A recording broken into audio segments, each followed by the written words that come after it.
Boa noite, meus irmãos, minhas irmãs, que a graça e que a paz de Cristo Jesus esteja com todos. Para você que nos acompanha aqui presencialmente na IPA, nosso estudo bíblico, e para você que está nos acompanhando em outro momento, aí nos nossos canais digitais, sobretudo na nossa plataforma do YouTube da IPA. É um prazer que você esteja aqui conosco, é uma alegria e a gente felicita, né, o seu interesse em aprender um pouco mais da palavra de Deus. Nós temos, nesse ano de 2024, compartilhado de um interesse mútuo aqui na nossa igreja de compreendermos de maneira mais profunda os livros bíblicos. É uma preocupação pastoral nossa de observarmos também o aprofundamento do conhecimento da palavra de Deus. Por mais que a teologia venha a nos servir, de nada ela adiantará se não conhecermos de maneira profunda a palavra de Deus. A teologia ela vem com conhecimento acessório para somar com aquilo que você já conhece da Bíblia. Então, o cristão, em primeiro lugar, ele precisa conhecer muito bem a sua Bíblia. E a gente dedicou, então, esse ano de 2024, nesse nosso primeiro ano de ação pastoral aqui na IPA, na Igreja Presbiteriana de Ananindeua, a conhecermos um pouco mais da Bíblia de maneira panorâmica. Detalhes que nós não conseguimos, de repente, numa pregação, explorar com mais profundidade. E nesses estudos, nas quartas-feiras, temos tido essa oportunidade de tirar dúvidas e conhecermos um pouco mais sobre os autores, as datas, a cronologia de cada um dos 66 livros da Bíblia. Então, nós podemos, meus irmãos, são os 39 do Antigo Testamento e 27 do Novo. Já passeamos já por todos os livros do Antigo Testamento no primeiro semestre.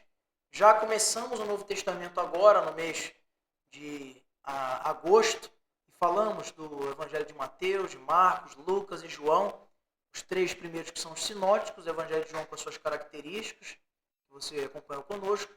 E hoje nós vamos falar um pouco sobre o livro de Atos dos Apóstolos, texto que nós já lemos aí, inclusive, no princípio do nosso estudo de hoje, falando um pouco então sobre esse livro, conhecido livro histórico. Então o nosso tema de hoje é o livro de Atos dos Apóstolos.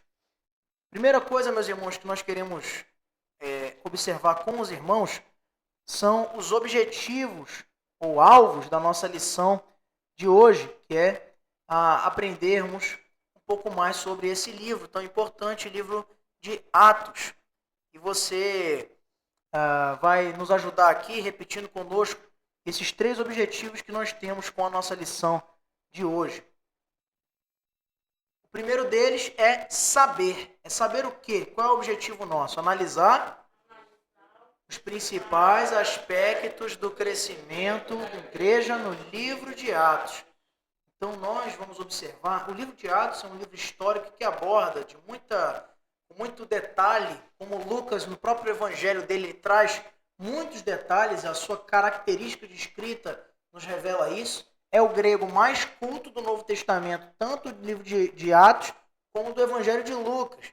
Lembre-se você também que o mesmo autor, que é o evangelista Lucas, é o que registra com detalhes o nascimento de Jesus, fazendo uma verdadeira investigação histórica a esse respeito.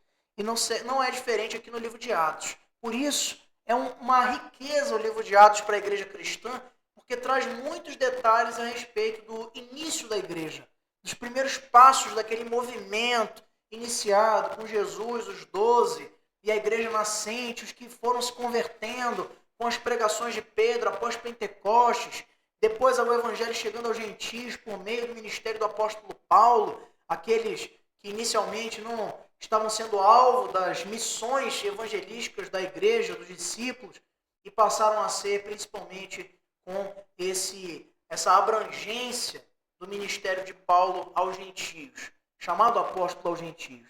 Então a gente vai analisar esses principais aspectos no nosso estudo de hoje.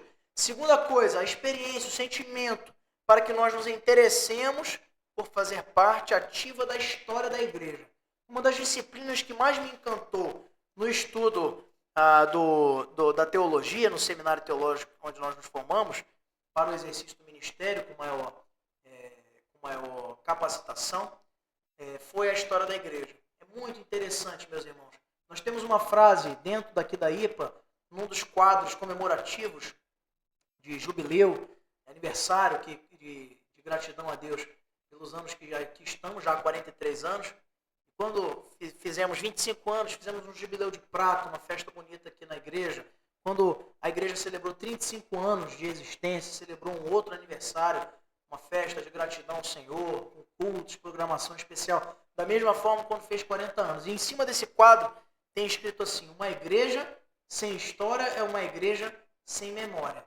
E quando a gente olha para o caminho da igreja no passado, seus erros, seus acertos, os crentes do passado nos ensinam muito sobre como devemos nos comportar hoje para defender a fé, para nos defendermos de heresias. Quando a gente olha determinados pregadores surgindo por aí pela internet e dizendo que Jesus não é Deus, que não existe a Trindade, você começa a observar que isso não é novo. Isso já vem de muito tempo, desde os primórdios da igreja cristã. E o livro de Atos nos dá esse testemunho muito importante a esse respeito. E terceiro e último alvo da nossa lição de hoje: agir para identificar, leia comigo, em qual fase de crescimento espiritual está e buscar crescimento. Uma das grandes palavras-chave do Evangelho, ou pode ser até chamado assim por alguns biblistas, mas o livro de Atos dos Apóstolos, uma das grandes marcas desse livro é crescimento. E a igreja ela foi crescendo, não foi do dia para a noite. Foi um crescimento baseado em quê? Pregação de Cristo. Segunda coisa, baseado na dependência do poder do Espírito Santo. E terceiro, baseada na simplicidade e adoração comunitária. A igreja ela foi crescendo ali no livro de Atos paulatinamente, sem métodos fantásticos e nem mirabolantes, mas com a palavra de Deus, a congregação, o ato de congregar-se, a contribuição liberal aos pés dos apóstolos, era uma marca também da igreja primitiva, a vida comunitária, a assistência e o serviço, e principalmente a adoração ao Senhor. Como introdução, meus irmãos, nós destacamos que o livro de Atos é um livro de caráter histórico. Atos dos Apóstolos é o único livro do Novo Testamento que apresenta a história seguinte à ascensão de Jesus Cristo. Como está no versículo que nós lemos em Atos 1:11, quando é dito assim: eles disseram, varões galileus, por que estáis olhando para as alturas? Este Jesus que dentre vós foi assunto ao céu, virá do modo como vês subir. Texto, então, que registra a história seguinte. Os evangelhos também, como Marcos, Mateus, Lucas e João, registram a ascensão. João não registra. Mateus, Marcos e Lucas, sim. Mas nenhum outro livro do Novo Testamento, e obviamente do Antigo também, não tem uma cronologia do que aconteceu depois. O texto aqui é interessante, né? Que 2 varões vestidos de branco, ditos aí no verso 10, eles vão ao lado deles e vocês estão olhando para o céu, estão parados aí esperando acontecer o quê? Fiquem tranquilos, podem fazer o trabalho de vocês, porque esse Jesus que vocês viram subir diante dos olhos de vocês, ele virá do mesmo modo como viste subir. Ele vai voltar. Estamos aguardando ainda, porque ele prometeu e vai cumprir.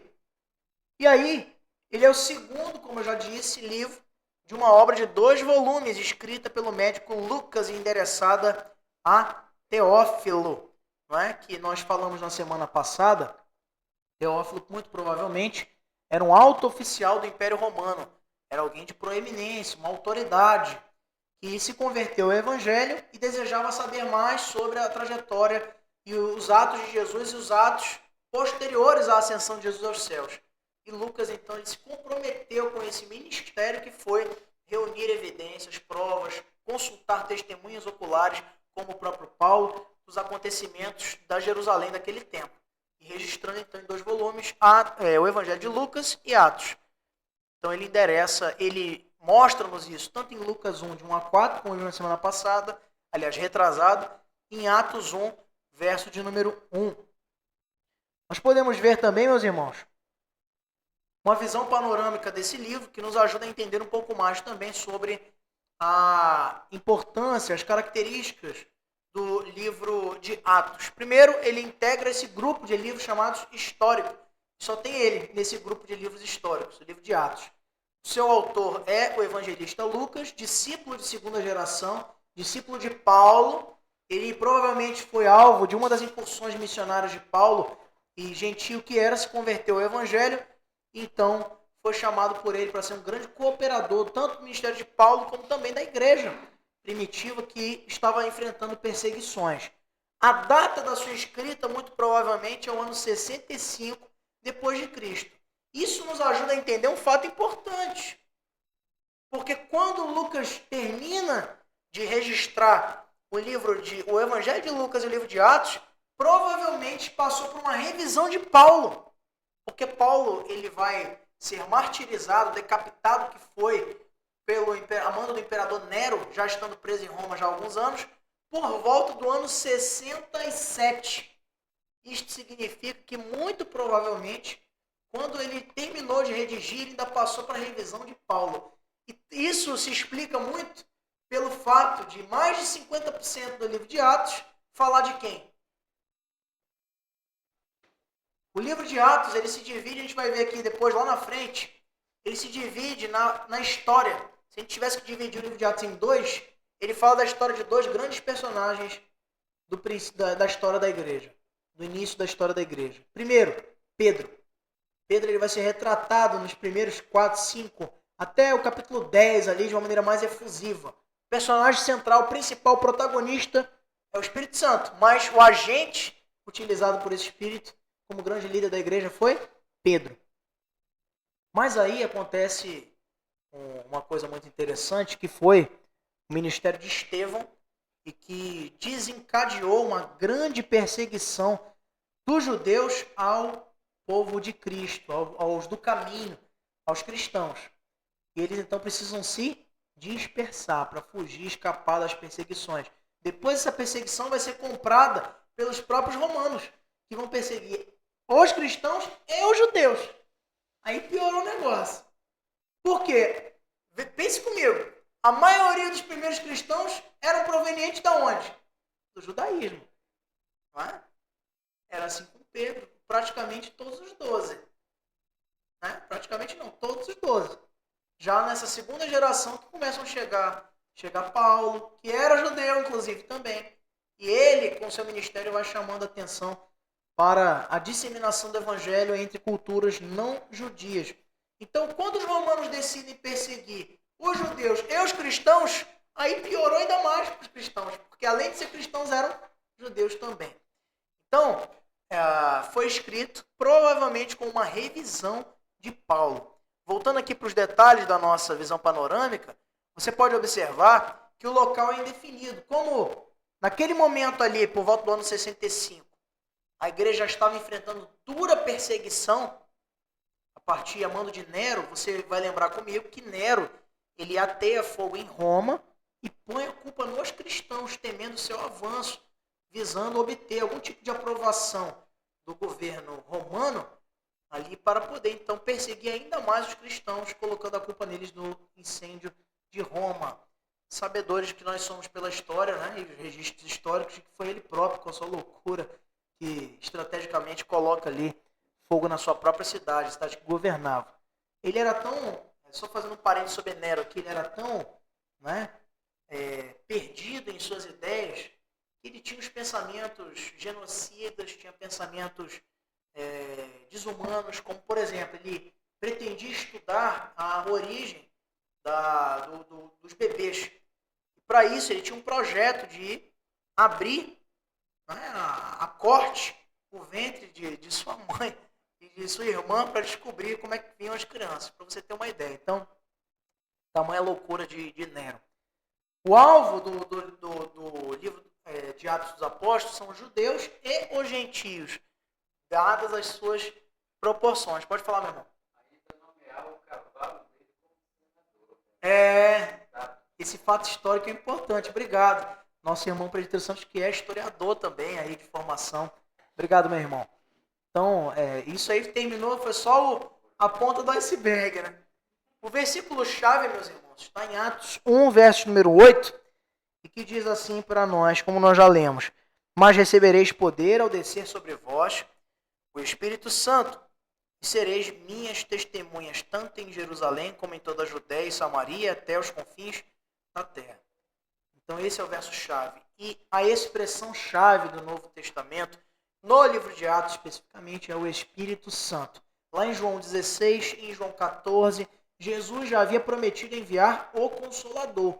Promessa essa lá de Joel 2, que se cumpre em Atos 2, com o derramamento do Espírito sobre toda a carne, para que a igreja fosse capacitada do alto com o poder do Espírito Santo para pregar as maravilhas de Deus. E o grande milagre ali da glossolalia não foi línguas ininteligíveis. Tanto é que no texto de Atos 2, a gente vai ver um pouquinho isso aqui também, é referido ali, o texto grego nos fala de dialectos, que significa idiomas. O grande milagre foi uma tradução simultânea ocorrida no fato de os discípulos cantarem e louvarem as maravilhas de Deus nos seus próprios idiomas, e cada um no seu idioma nativo. Lá tinham 13 culturas representadas. Povos da Frígia, da Cilícia, de Roma, também da região da Galácia, da Capadócia, do Ponto. Citam-se lá várias culturas ali reunidas para celebrar Pentecostes. Judeus da dispersão.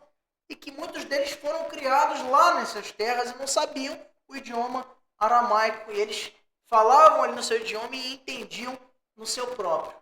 Uma grande tradução simultânea, poder do Espírito Santo, ali para capacitar eles a pregar o evangelho a todas as nações, que foi o chamado que eles receberam para tanto. Se tivéssemos, meus irmãos, que ver um esboço do livro de Atos, nós podemos dividi-lo em 3 sessões distintas. A primeira sessão está no capítulo 1, do verso 1 até o capítulo 8, verso 4. É o período dos judeus do testemunho da igreja. Dura-se ali para aproximadamente 7 anos. O grande líder em destaque é Pedro e a cidade em destaque é Jerusalém.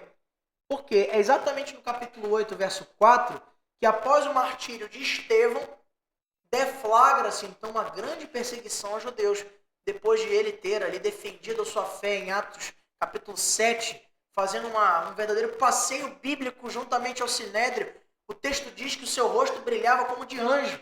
Tamanho era o transbordar do Espírito Santo na vida daquele homem, que era um diácono. Não é? Olha aí o Edson aí.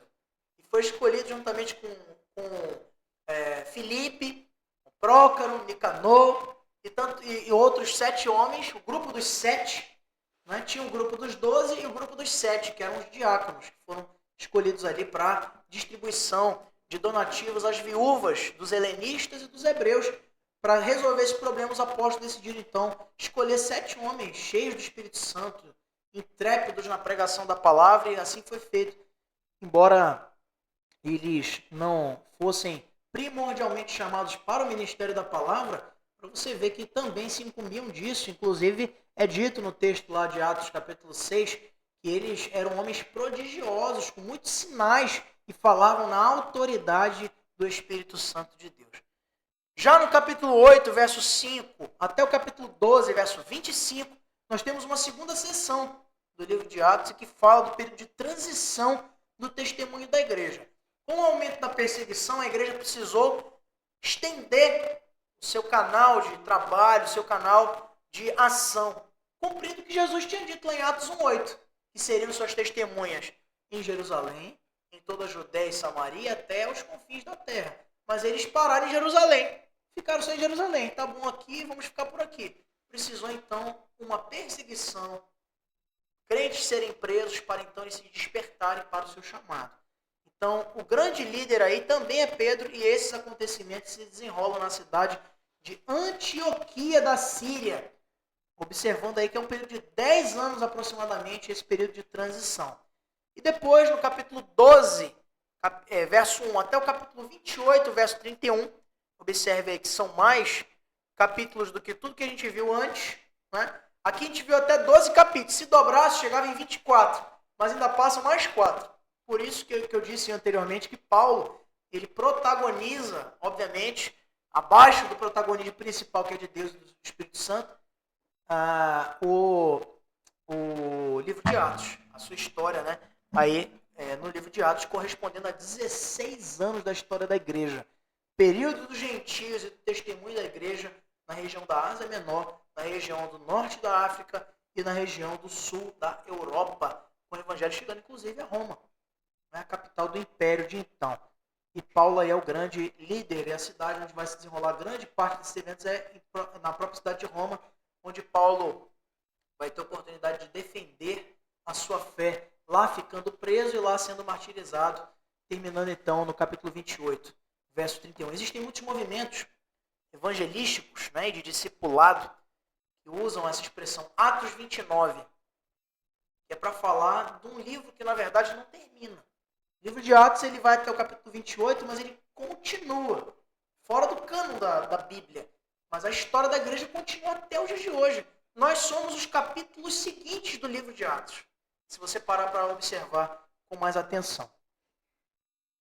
Se precisássemos, meus irmãos, resumir o livro de Atos em uma frase, nós poderíamos dizer assim: Lucas apresenta a confirmação da expansão da mensagem de Cristo pela ação do Espírito Santo por meio dos apóstolos e pelas perseguições. Então ele tem um objetivo muito claro de nos transmitir a expansão da mensagem do Senhor pelo testemunho. Essa palavra vai ser muito repetida em Atos. Testemunho é aquele que fala o que aconteceu. Muito mais do que doutrinar, algo que a gente já vai ver nas cartas dos apóstolos, quando as igrejas já estavam estabelecidas. E aí eles vão doutrinar aquelas igrejas, ensinar a viver a Cristo no dia a dia, na vivência da igreja. Mas para evangelizar não é doutrina, para evangelizar é testemunho. É dizer para o mundo o que foi que Jesus fez com você. Por isso que eu costumo sempre dizer, nas nossas rodas de evangelização, nas praças dessa cidade, como temos feito aqui nesta igreja, na IPA, lá nós não vamos teologizar o crente, porque o arrependimento ele vem através do anúncio do juízo de Deus em face do pecado e da boa notícia que é a salvação para aquele que crê. Quando estiver aqui no rebanho, ele vai ser doutrinado, vai aprender teologia, vai amar, estudar a respeito das doutrinas de Cristo, da palavra de Deus. Então, isso são fases diferentes.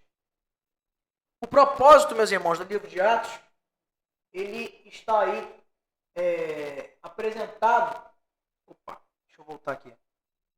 Então, a primeira coisa que já nos é apresentada para entendermos um pouco mais sobre esse propósito é: qual é o nome do livro? Atos dos Apóstolos. São apenas apóstolos que atuam no livro de Atos? Não. Por isso, na verdade, nós precisamos destacar aqui também no livro de Atos os atos do Espírito Santo. Alguns comentaristas do Novo Testamento, eles vão dizer, como Warren Wiersbe, que o nome mais adequado para esse livro não seria Atos dos Apóstolos, seria Atos do Espírito Santo. Porque ele é o grande personagem que entra em cena aqui para mover a igreja, para enchê-la de propósito, de capacitação, poder, para fazer os sinais que eram necessários naquela época. E lembrando mais uma vez, Deus continua curando até o dia de hoje, mas não precisa nem de mim, nem de você, porque o mesmo Deus do passado é o mesmo Deus de hoje, ele não muda, é o princípio e fim de todas as coisas. Entretanto, isso já não se torna mais um fato autenticador da autoridade da igreja como era ali, porque o que autentica a mensagem da igreja hoje? É a Bíblia. É isso aqui que autentica a mensagem da igreja. É como uma frase, antes de passar a palavra para o presbítero Santos, é uma frase que é muito dita pelo pastor Augusto Nicodemos Lopes. Procure uma igreja que não esteja próxima da sua casa, mas que esteja próxima da Bíblia. Pode falar, meu irmão.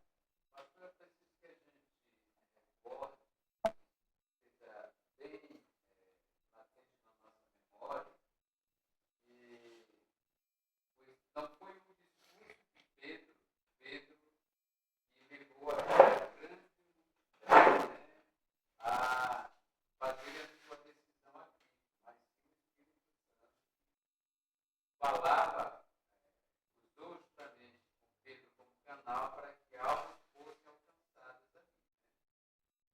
Tanto é que a pregação de Pedro ela, sobre a ressurreição, não, mas ele já tinha Eles já tinham sido divididos, os 70, de dois em dois, pregando por aquelas cidades, e muitos não se converteram. Porque não é a pregação que converte, é o Espírito Santo.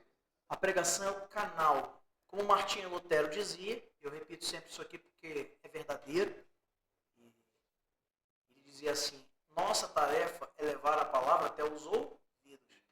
Do ouvido para o coração, esse pedacinho aqui que é tão difícil, é o Espírito Santo. Faz chegar aos ouvidos e o teu trabalho está sendo feito.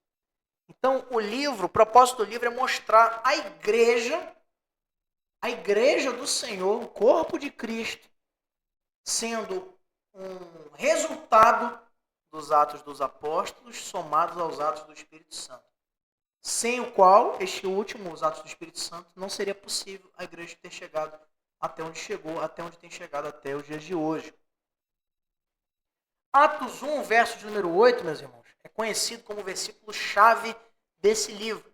Sendo assim, nós podemos afirmar que o livro de Atos é o relato do cumprimento desse versículo e dos resultados dele. Muitos têm sugerido que o melhor título para o livro seria Atos do Espírito Santo, como eu até já mencionei aos irmãos. É mencionado cerca de 70 vezes, ou melhor, 50 vezes, o Espírito Santo como alguém que capacita, dirige, lidera, fala, orienta, aprova e reprova os apóstolos do Senhor Jesus Cristo. Em alguns momentos, o Espírito Santo aparece ali para Paulo e diz assim: não, você fica em Corinto, porque ainda tem muito povo meu nessa cidade. Pregue, fale e não te cales. Mas em outros momentos ele corrigiu o caminho da igreja, permitindo perseguições, fulminando, tomando a vida de súbito de Ananias e Safira, no capítulo 5 de Atos, quando eles mentem, tentam mentir a Deus, porque não é possível mentir a Deus sobre a questão da contribuição. Eles não precisavam dar nada, não era obrigado a dar nada, era com liberalidade. Mas eles queriam aparecer na igreja, como o Barnabé, que tinha vendido um terreno, está lá no finalzinho do capítulo 4, eles falaram: vou fazer igual. Aí venderam e disseram que deram tudo, mas não deram. E aí o pecado ali não foi como muita gente usa para aterrorizar o crente, para dar tudo que tem. Tá vendo? Tem que dar tudo que tem, senão teu destino vai ser Ananias e Safira. Não é isso que o texto diz. O pecado ali foi a mentira. E o Espírito Santo foi ali que os tomou. Tanto que Pedro fala assim: vocês pensam que... Por que vocês fizeram tamanha loucura? Vocês pensam que podem mentir o Espírito Santo de Deus? Mas não se pode mentir a Deus. Na verdade, apenas 2 personagens humanos estão em destaque nas principais páginas do livro de Atos: Pedro e Paulo. O primeiro ocupa quase 10 capítulos. E o segundo, cerca de 18, né, o restante dessa obra literária, contemplando aí os 28 capítulos do livro de Atos. A estrutura do livro, meus irmãos, ela é muito interessante. E a nossa atenção então se volta para Atos 1:8. Ele diz assim: sereis minhas testemunhas tanto em Jerusalém como em toda a Judéia e Samaria até os confins da terra. Todo o registro de Atos ele é norteado a partir desse versículo, a saber, a concretização da tarefa de fazer a mensagem chegar aos confins da terra a partir de Jerusalém, passando por Samaria e Judéia. E isso foi sendo feito com o agir do Espírito Santo, incomodando os apóstolos e os discípulos a saírem de uma zona de conforto e acomodação, principalmente, como eu já falei, a partir de Atos 8, quando deflagra-se uma grande perseguição à igreja, para que eles então levassem o evangelho, inclusive para um povo onde muitos sinais foram feitos por intermédio, depois do padecimento de Estevão. O outro grande diácono lembrado vai ser Filipe. E Filipe vai ter um ministério muito profícuo e abençoador em Samaria. Um povo que contava com muita rejeição dos judeus. Mas ele ali é usado pelo Espírito Santo para que grandes sinais fossem feitos. Curas, libertações de opressões demoníacas e principalmente a salvação, que é a maior das bênçãos que nós podemos receber. Sendo ali aquela fase marcada pela pregação corajosa do Evangelho diante de perseguições.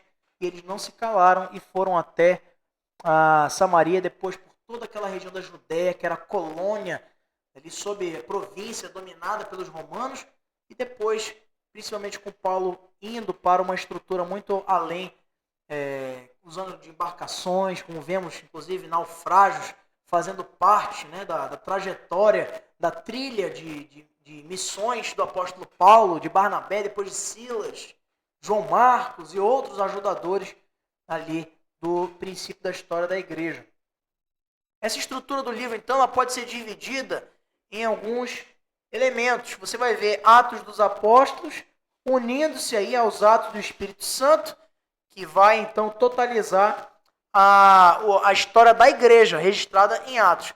Mas também você tem depois aí esse avanço para Jerusalém, depois para Judéia e Samaria, e finalmente até os confins da terra. Isso eu vou te convidar para você abrir comigo, por favor, a sua Bíblia lá em Atos 28, para vermos o que essa estrutura nos apresenta. Atos 28. E vamos ver aí o finalzinho, quando vemos então esses confins da terra. É muito interessante observarmos esses detalhes aqui no texto.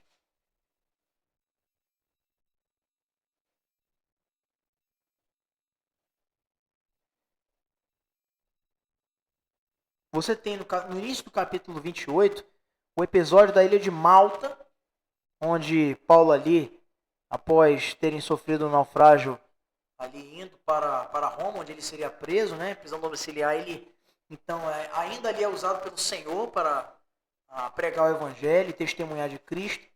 E aí a partir do verso 23 em diante, depois que ele chega em Roma, é interessante observar como que Paulo ele vai prosseguir no seu ministério, mesmo com as limitações que ele tinha ali, pelo fato de ser vigiado por soldados romanos e essa coisa toda. Então, havendo ele marcado um dia, vieram em grande número ao encontro de Paulo na sua própria residência, onde ele estava ali preso. Então, desde a manhã até a tarde, ele fez uma exposição em testemunho do reino de Deus, procurando persuadi-los a respeito de Jesus, tanto pela lei de Moisés como pelos profetas. Houve alguns que ficaram persuadidos pelo que ele dizia.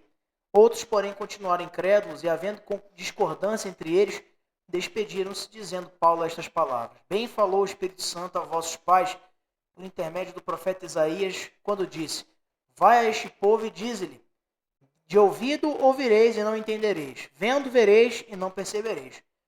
Porquanto o coração deste povo se tornou endurecido, com os ouvidos ouviram tardiamente, fecharam os olhos, para que jamais vejam com os olhos, nem ouçam com os ouvidos, para que não entendam com o coração e se convertam e por mim sejam curados. Tomai, pois, conhecimento de que esta salvação de Deus foi enviada aos gentios e eles a ouvirão. Ditas estas palavras, partiram os judeus, tendo entre si grande contenda. Por 2 anos permaneceu Paulo na sua própria casa, que alugara, onde recebia todos que o procuravam, pregando o reino de Deus e com toda a intrepidez, sem impedimento algum, ensinava as coisas referentes ao Senhor Jesus Cristo. Então é interessante que, muito possivelmente, e ele já tinha dito isso nas suas cartas, Paulo, ele tinha um desejo fervente de visitar a Espanha. Alguns historiadores vão dizer que ele concretizou esse desejo ainda em vida, e depois foi finalmente, num intervalo entre a prisão domiciliar e a prisão em calabouço, ele foi então martirizado, mas teria ido à Espanha. A Espanha recebeu o evangelho, seja por Paulo, nós não temos registro bíblico disso, não é só especulação, ou por algum discípulo enviado de Paulo, que pode ter sido também responsável por levar o evangelho até a Espanha. O fato é, meus irmãos, imagine você um mapa da Europa do mundo antigo. Até então eles não tinham ainda conhecimento da existência do continente americano. Isso vai ser 1.500 anos depois, né? Ou 1.400, poucos anos depois, com as expedições marítimas, com as grandes navegações já, o período de ascensão da busca pelos metais preciosos, principalmente capitaneadas pelos impérios portugueses, espanhóis, ingleses e assim sucessivamente holandeses, que fizeram as grandes expedições marítimas buscando especiarias e metais preciosos, então descobrindo, entre aspas, né, o mapa ampliado aí do globo terrestre. Até então, o que tinha no planeta, o mapa de então, era a Europa e o norte da África. E aí você observa que o último limite conhecido da Terra, entre aspas, o fim do mundo, era Espanha. E isso já não era um novo. Quando você olha lá em Jonas, quando ele diz assim, Deus manda ele ir para Nínive, ele vai para Jope, que era um porto conhecido na época, ali na região, ali Palestina, e ele vai para Tarsis. Mas nem chega lá, porque no meio do caminho, não é? A tempestade revolta o mar e o grande peixe o engole, depois de ter sido jogado pelos marinheiros, e é cuspido aonde ele tinha que ir, que era Nínive. E olha só, em Tarsis, no mapa fica onde? Na Espanha. Aonde hoje nós conhecemos a Espanha, uma região da Espanha.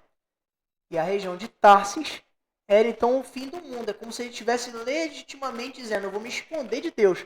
Vou para um lugar onde ninguém me conhece, sabe que eu sou um profeta. Porque é isso que, quando a gente quer desobedecer o Senhor, a gente quer fazer. Se esconder dos olhos do povo de Deus. Que está onde ninguém sabe. E olha só como é que se cumpre então a palavra de Deus, conforme o texto que nós vemos aqui. O evangelho vai chegar até os confins da terra. Chegou à Espanha, muito resultado, seja por Paulo ou por um de seus discípulos, através desse comando de Atos 1:8, que é essa sequência, Jerusalém, Judéia e Samaria e até os confins da terra. Então, muito interessante refletirmos sobre esse aspecto estrutural. Quando a gente olha, meus irmãos, ainda na estrutura do livro, o Evangelho em Jerusalém, do capítulo de 1 a 7, apresenta esse Evangelho sendo expandido dentro dos limites de Jerusalém. Tinha muita gente ainda ali que tinha que receber o Evangelho. Isso começa a mudar, como eu já falei, quando Estevão é morto, se torna o primeiro mártir da igreja. Seu nome indica que Estevão era helenista, judeu que falava o grego como língua materna, algo que era abominado pelos judeus. Eles tinham uma grande resistência com a cultura grega. Eles entendiam que era uma cultura profana, cultura mundana. E, na verdade, Deus usou com grande providência o idioma grego para difundir o Evangelho. Por isso que o Novo Testamento ele é registrado em que idioma? No grego, que era o idioma mundial da época. Embora o latim fosse o idioma oficial do Império Romano, o grego era o idioma popular. Né? E, principalmente, você tem que saber disso, o Novo Testamento ele não é registrado no grego que nós conhecemos hoje. O grego que se pratica na Grécia, por exemplo. Era o grego koiné, que era o grego da periferia. Isso mostra também a simplicidade do Evangelho, que foi feito para chegar aos mais simples também. Então, quem era que estava lá nesse episódio, de Atos 1 a 7, principalmente no capítulo 7, no finalzinho do capítulo 7, consentindo com esse apedrejamento de Estevão? Paulo. Né? Um tal de Paulo aí. Né? Estava lá consentindo, para você ver o tamanho da mudança que Cristo operou na vida dele em Atos 9. O evangelho na Judéia e na Samaria, após a morte de Estevão, é impulsionado para fora de Jerusalém, possivelmente por causa das constantes perseguições, e desencadeia o segundo precioso momento para o cristianismo, capítulo 8 a 12, quando ele, então, o evangelho chega de maneira mais próspera aos gentios, através da dispersão dos cristãos por aquela região da Judéia e também da Samaria. E depois o evangelho até os confins da terra, vai se iniciar essa terceira grande incursão a partir do ministério de Paulo. A conversão chamada de Saulo de Tarso para o apostolado, em Atos 9, de 1 a 19, desencadeia o terceiro momento do cristianismo, capítulo de 13 a 28, e esse último bloco do livro é a realização da incumbência de Cristo, de que os seus discípulos deveriam ser testemunhas até os confins da terra. A oposição e o crescimento da igreja. Nós temos aí, meus irmãos, oposições internas e oposições externas. É muito interessante refletirmos sobre isso, porque a gente pensa que só quem apresentou oposição para o avanço da igreja foram os judeus, oposições externas, ou os romanos depois, povos, né? Como na cidade de Éfeso, né? Aquele povo da cidade de Éfeso, gentios, que não receberam o evangelho e perseguiram a Paulo, não é? Porque a Diana dos Efésios, a idolatria ali foi prejudicada. Mas, na verdade, meus irmãos, existiram muitas oposições internas também. Uma eu já citei aqui para os irmãos, como é o exemplo de Ananias e Safira. gente que queria fingir ser cristão. Na verdade, estavam se infiltrando na igreja nascente para difundir uma prática de um evangelho que se norteava apenas pelo reconhecimento de aparências. E os apóstolos precisavam corrigir isso. Pedro, depois também, ele mesmo foi uma resistência. Mas como assim, pastor? Pedro foi uma resistência para o crescimento do evangelho, a pregação aos gentios. Porque ele não queria, então, abrir mão de certos preceitos do judaísmo para aqueles que se convertiam, como, por exemplo, a circuncisão. Como, por exemplo, a abstenção de alimentos sacrificados. E aí ele é convencido. E aí, então, os gentios creem na mensagem do evangelho. Mas como é que ele é convencido? Principalmente naquela visão em Atos 10, de 1 a 48, que o Espírito Santo lhe mostra um lençol com todos os animais. Ele fala, Pedro, pega e come. E aí ele, não, Senhor, mas de forma alguma são animais imundos que a tua lei nos proibiu. E ele fala assim, Pedro, quem foi que criou isso aí, Pedro? Tome e come, eu não estou te ordenando, rapaz. E aí o que ele faz? Ele entende o que o Espírito Santo queria dizer para ele nessa visão.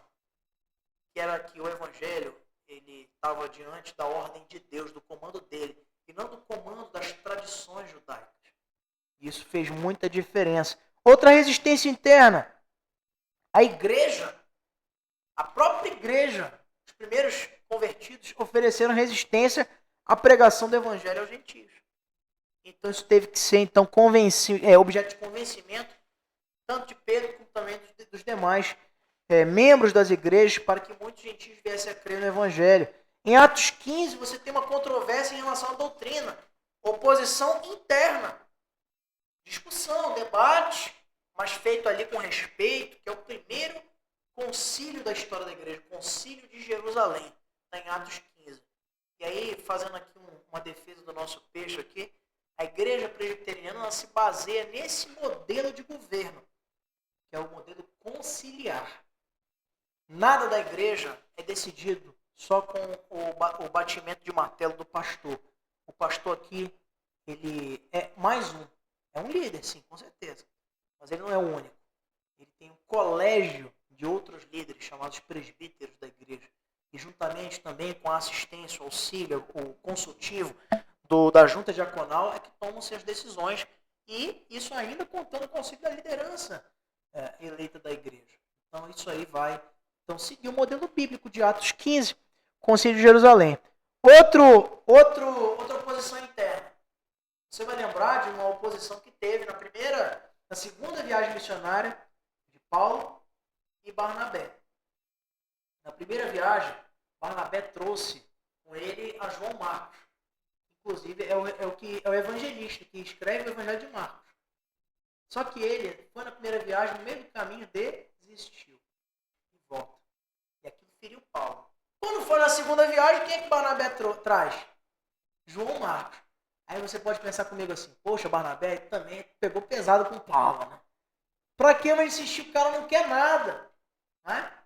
Mas eu pergunto para vocês hoje, nessa noite. Quem é que estava certo? Barnabé ou Saulo? Ou Paulo? Paulo? Barnabé.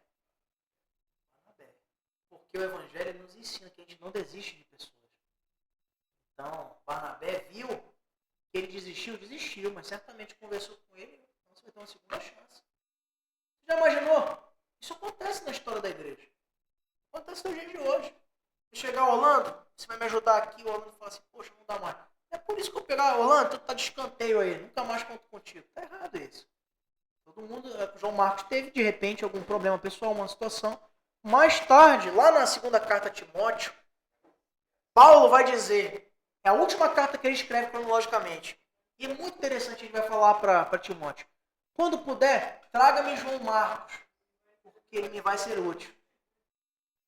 Por quê? O velho Paulo, o Paulo algemado, que está esperando só o momento do corte da cabeça, ele já tinha refletido muito sobre a vida. Ele já tinha tido muitas experiências com o Espírito Santo de Deus. E aí ele olha agora a importância dos seus cooperadores, porque ele estava preso. Ele estava vendo quanto que era importante ele ter feito bons discípulos pela caminhada.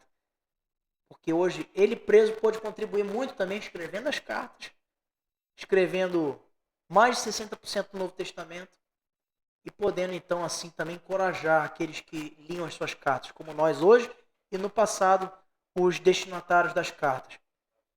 Pode falar, meu irmão.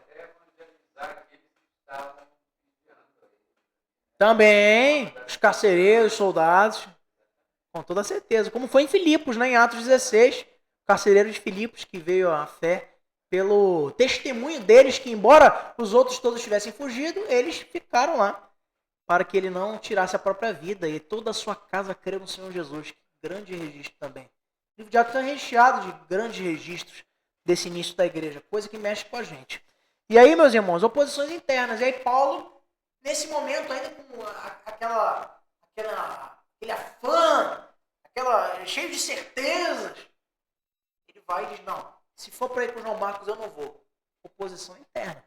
Podia ter prejudicado, mas Deus foi tão providente que usou isso ainda para abençoar a igreja. Botando 2 times para 2 locais diferentes e ajudando a expandir ainda mais o evangelho. Mas isso nunca pode ser usado, asterisco aqui, nunca pode ser usado, como eu já ouvi gente dizer, eu não gostei do pastor, vou sair e vou fundar minha igreja. Isso não é desculpa, eu já ouvi gente dizer, não, mas Paulo e Barnabé foi assim e Deus abençoou. Meu irmão, aquele contexto da igreja primitiva ali não chega nem aos pés do que a gente está hoje.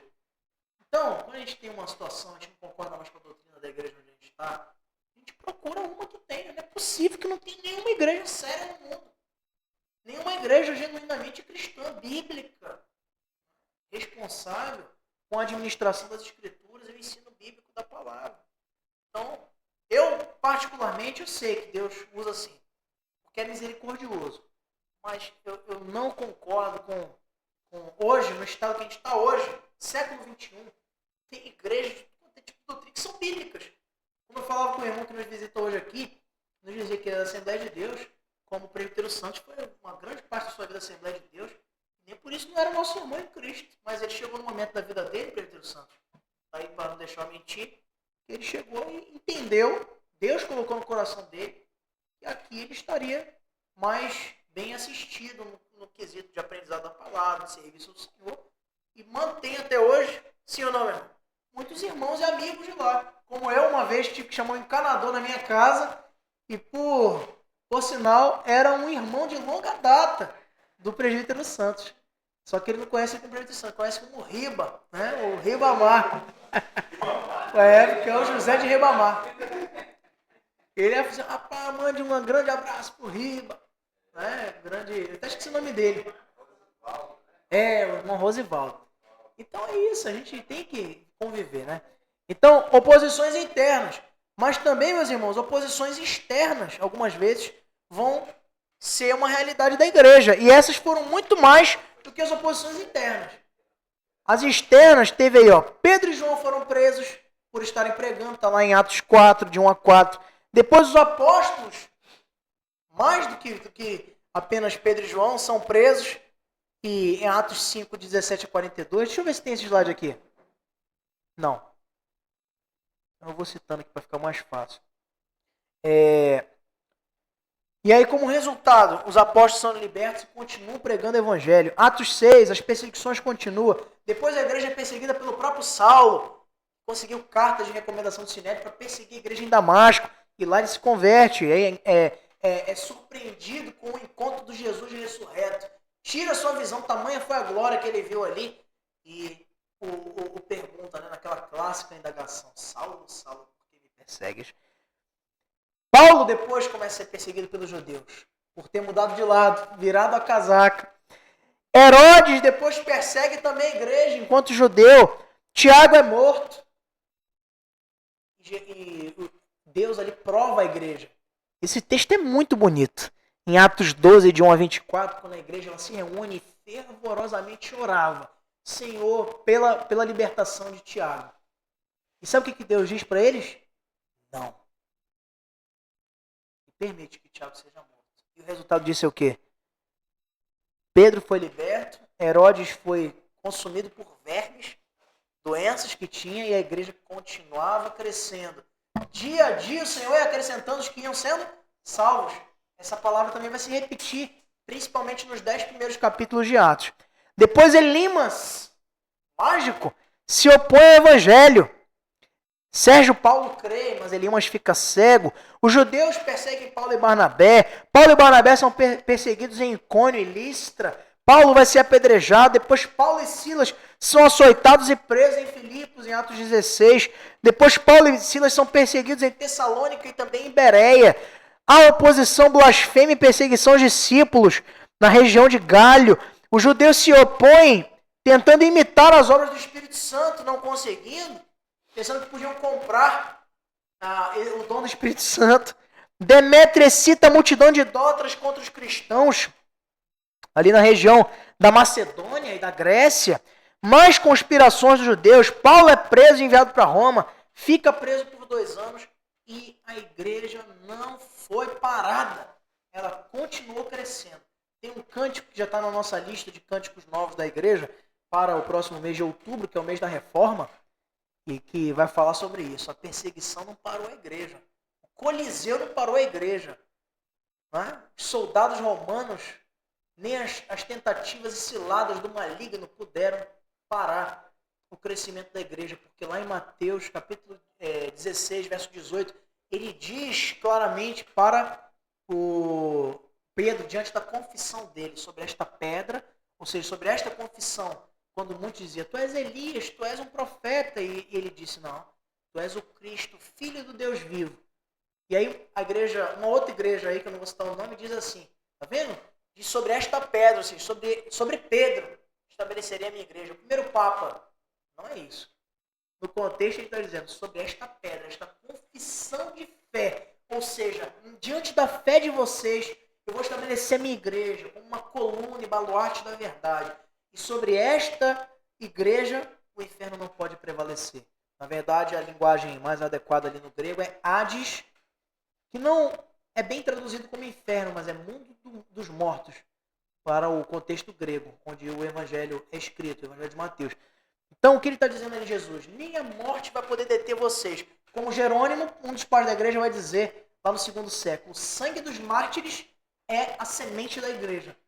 E foi isso que Roma identificou lá no ano 319, com a conversão de Constantino, e anos mais tarde, 347, quando ao edito de Tessalônica e a autorização para a prática do culto cristão, depois de muitos séculos de perseguição, porque eles entenderam que quanto mais se perseguia os cristãos, mais eles cresciam, por ser um movimento tipicamente herdeiro de perseguição.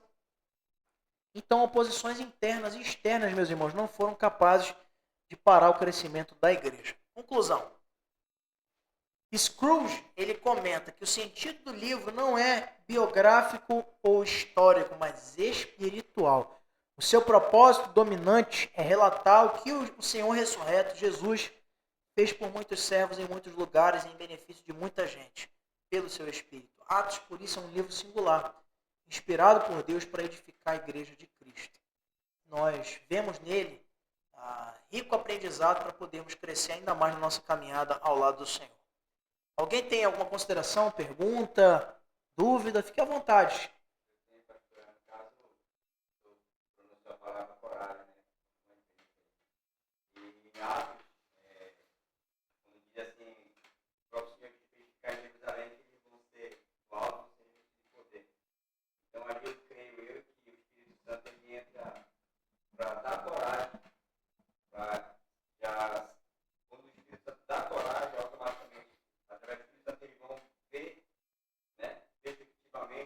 Vai acontecer com eles.